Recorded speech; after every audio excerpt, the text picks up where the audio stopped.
Amidst the popular uproar, the president could forget about sending out any peace feelers to Spain or anywhere else. According to Speaker of the House Thomas Reed, McKinley might just as well stand out in the middle of a Kansas waste and dissuade a cyclone. In this case, the cyclone was not natural, but man-made. A lethal whirlwind of Spanish pride, congressional belligerence, Wall Street avarice, and oceans of ink spilled by the yellow press of William Randolph Hearst and other press lords who believed that they, and not a mere president, spoke for the American people. The ensuing conflict was short, barely 3 months in duration, and appropriately glorious. McKinley showed himself to be a capable strategist, operating out of the first White House war room, complete with a switchboard whose 20 telegraph wires gave the president instant access to generals of the field and diplomats around the globe. Yet, the fruits of victory can contain the seeds of later bloodshed. Ejecting Spanish occupiers from Cuba and the Philippines proved easier than defining America's own relationship to these newly liberated domains. Now, put yourself in William McKinley's high-button shoes on the eve of the 20th century. Having won an unexpected war, you have been handed an unforeseen windfall, and with it the nucleus of American empire. To many of your countrymen, the very notion is repugnant. There was something called the Anti-Imperialist League. Mark Twain, Andrew Carnegie, Jane Addams, and many of the nation's literati, in some ways foreshadowing a division that we're all familiar with today, were quite outspoken in their opposition to what they regarded as an immoral war. Anguishing over what course to take, McKinley did not commission a poll, he said a prayer. This is how he put it to a visiting delegation of clergymen. The truth is, I didn't want the Philippines, and when they came to us as a gift from the gods, I did not know what to do with them. I sought counsel from all sides, Democrats as well as Republicans, but got little help. I thought first we would take only Manila, then Luzon, then other islands perhaps also. I walked the floor of the White House night after night until midnight, and I'm not ashamed to tell you, gentlemen, I went down on my knees and prayed Almighty God for light and guidance more than one night. And then one night, late, it came to me this way. I don't know how it was, but it came. One, that we could not give them back to Spain. That would be cowardly and dishonorable. Two, that we could not turn them over to France or Germany, our commercial rivals in the Orient. That would be bad business and discreditable. Three, that we could not leave them to themselves. They were unfit for self-government, and they would soon have anarchy and misrule over there worse than Spain's was. And four, that there was nothing left for us to do but to take them all and to educate the Filipinos and uplift and civilize and Christianize them. And by God's grace do the very best we could by them as our fellow men for whom Christ also died. And then I went to bed and went to sleep and slept soundly. Now, interesting about Christianizing a nation that was already 90% Catholic.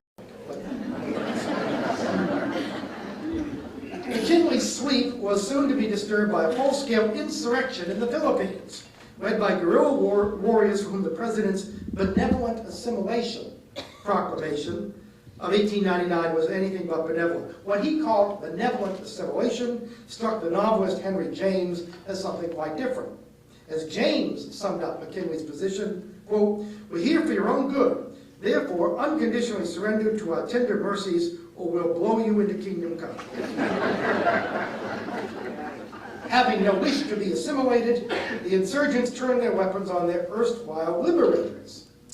The insurrection dragged on for 5 years, producing an American casualty that was 10 times the number killed in the original conflict. Sound familiar? How, then, do we assess McKinley's character? As an obviously decent man moved against his own will to undertake a difficult task, or as a weak, if well-meaning figure swept off his principles by the tide of manufactured opinion? I leave the question to you. That's why they call history argument without end. It goes without saying that we want our presidents to be men of principle. What happens when principles come into conflict with one another? Thomas Jefferson worshipped before the altar of strict constructionism, if no other altar. Yet history reveres him for putting aside his deepest convictions about limited government when Louisiana came on the market. More precisely, Jefferson's constitutional principles took a backseat to his continental vision of the United States. Most people think it's a good thing he did, especially, I assume, the people of Michigan. Richard Nixon was a principled anti-communist until he concluded that it was in the nation's interest, and indeed the interest of global peace, for him to visit communist China. Lyndon Johnson staked his presidency on a war on poverty, a war he believed in passionately, and on a military doctrine in which he may never have fully believed, namely, that the application of sufficient American force could achieve victory in Indochina. George W. Bush achieved a kind of immortality when he said, "Read my lips," and another kind of immortality when in 1990 he became convinced that he had to break that pledge, that the good of the country required that something be done about a structural budget deficit. Now, how do you define his character? He broke a promise. Did he do the right thing in breaking the promise? I leave it to you. Bill Clinton, who again, probably like John Kennedy, might not win a whole lot of character polls, nevertheless displayed plenty of character when he took on forces in his own party to support free trade, and particularly NAFTA. And then, of course, there's the example of Gerald Ford and the Nixon pardon. I think it's all summed up in one line. The debate was going on around the president about the rightness of this and the timing of this and how to do this and whether to do this. And of course, people kept reminding him of the political cost that he would pay. And this is what Gerald Ford said: "I don't need public opinion polls to tell me what is right." That's not bad epitaph for any public servant. We want our president to be men of ideals. Yet one man's idealist is another man's ideologue. No president was more principled than Herbert Hoover.